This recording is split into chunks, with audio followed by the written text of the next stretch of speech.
उसळ म्हणलं की पहिल्यांदा डोळ्यासमोर येते ती म्हणजे मटकीची उसळ। ब्राह्मणी पद्धतीची गूळ घालून केलेली पण चविष्ट अशी मटकीची उसळ कशी करायची ते मी तुम्हाला सांगणार आहे। मटकीला मोड आणण्यापासून उसळ करेपर्यंतचा सगळा व्हिडिओ पूर्ण बघा। नमस्कार, आऊचा खाऊ या यूट्यूब चॅनलवर मी मेधा तुमच्या सगळ्यांचं मनापासून स्वागत करते। वन पॉट कुकिंग मधली पुढची सिरीज म्हणजे मटकीची उसळ। कुकर मध्ये झटपट होणारी मटकीची उसळ कशी करायची याची रेसिपी मी तुम्हाला दाखवणार आहे। चला तर रेसिपी बघूया। हे पहा, इथेही मी मटकी भिजत घातली होती। 6 ते 7 तास मटकी भिजवली आहे। मटकी किती घ्यायची माणशी प्रमाण, तर ही आपली जी नैवेद्याची छोटी वाटी असती ही 1 वाटी एवढं माणशी प्रमाण आपलं घ्यायचं, म्हणजे मग एका व्यक्तीला पोटभर पुरेल, म्हणजे 2दा-3दा घेता येईल एवढी उसळ मटकीची आपली तयार होते। मग ह्या वाटीने मी 6 वाट्या एवढी मटकी घेतली आहे। भिजत घालण्यापूर्वी पण मटकी 2दा स्वच्छ धुवून घेतली, म्हणजे मग त्यात काही माती किंवा कचरा असेल तो निघून जातो। त्यानंतर ही 6 ते 7 तास मी भिजवली आहे।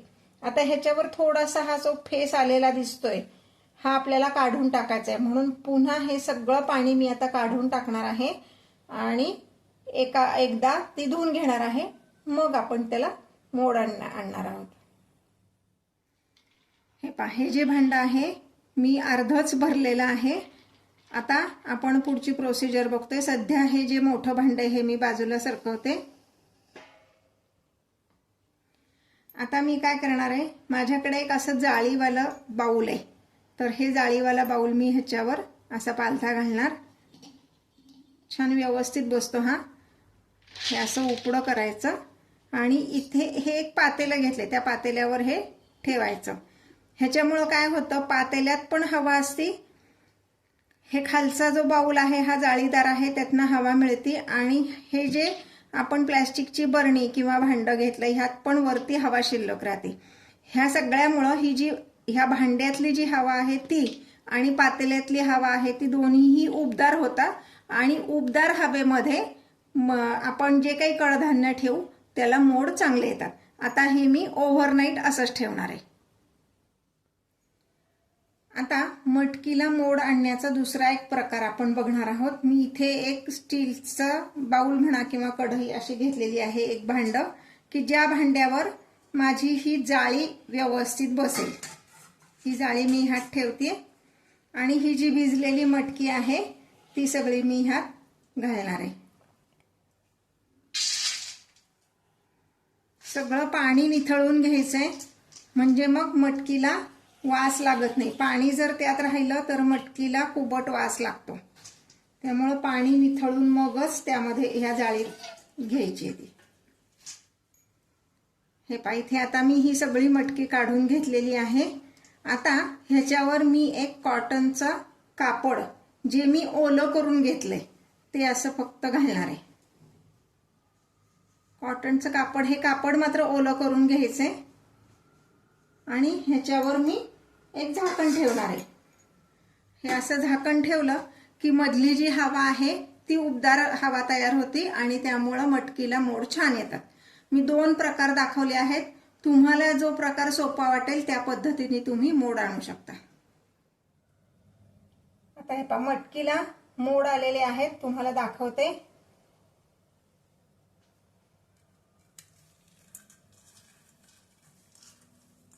हे पहा, किती छान मोड आलेत बघा। एवढेच मोड आणायचे, कुठल्याही कडधान्याला खूप असे मोठे मोठे लांब लांब मोड आणायचे नाहीत।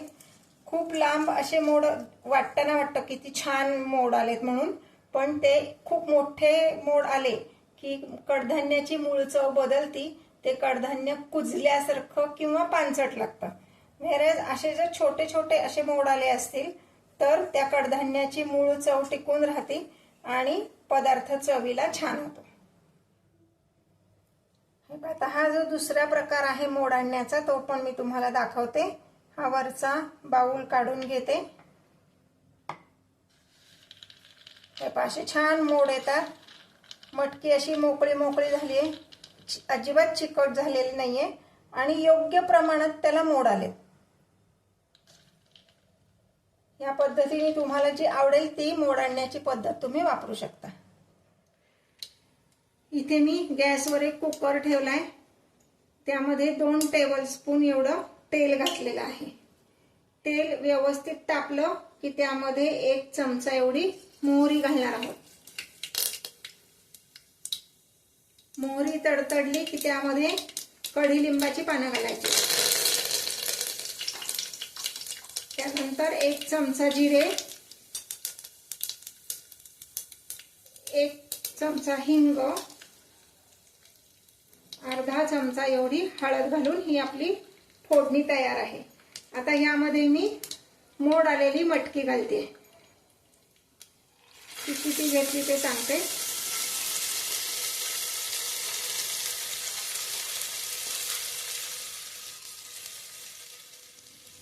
ही जी आपली आमटीची वाटी आहे, ह्या वाटीने 4 वाट्या एवढी मोड आणून झाल्यानंतर मोजली मटकी मी तेवढी घेतली आहे। यामध्ये साधारण 1 मूठभर शेंगदाणे घालणार आहे। शेंगदाणे ऑप्शनल आहेत, तुम्हाला आवडत असतील तर घाला। आता हे छान परतून घ्यायचंय।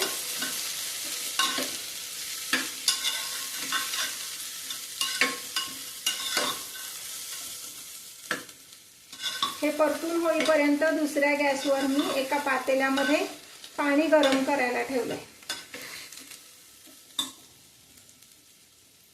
हे परतत असतानाच मी यामध्ये थोडीशी कोथिंबीर घालणार आहे, याने पदार्थाची चव छान येते।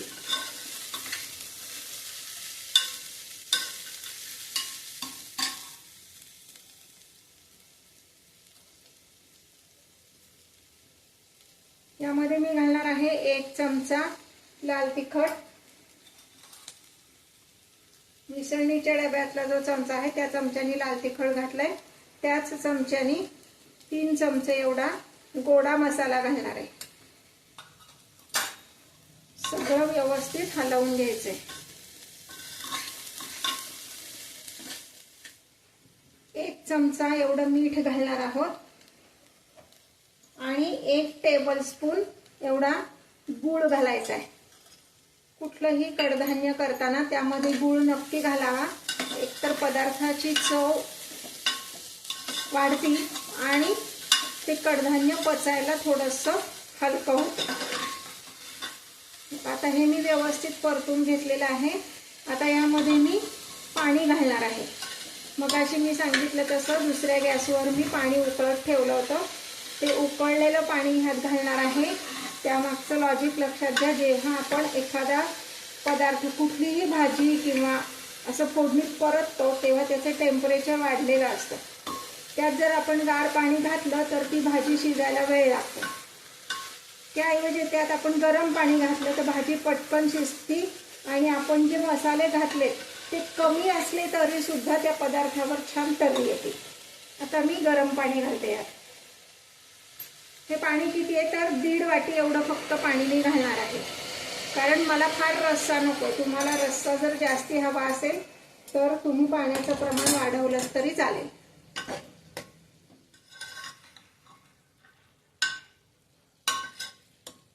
आता ह्याला झाकण लावून आपण 1च शिट्टी करायची।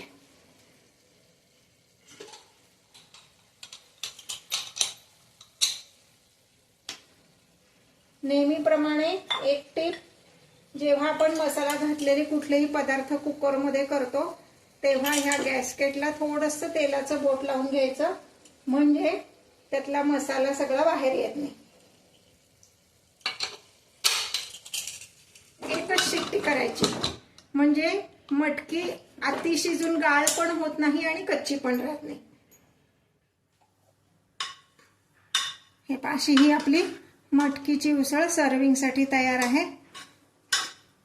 आता ह्यावर आपण सर्विंग करताना आपण खोबरं कोथिंबीर घालणार आहोत।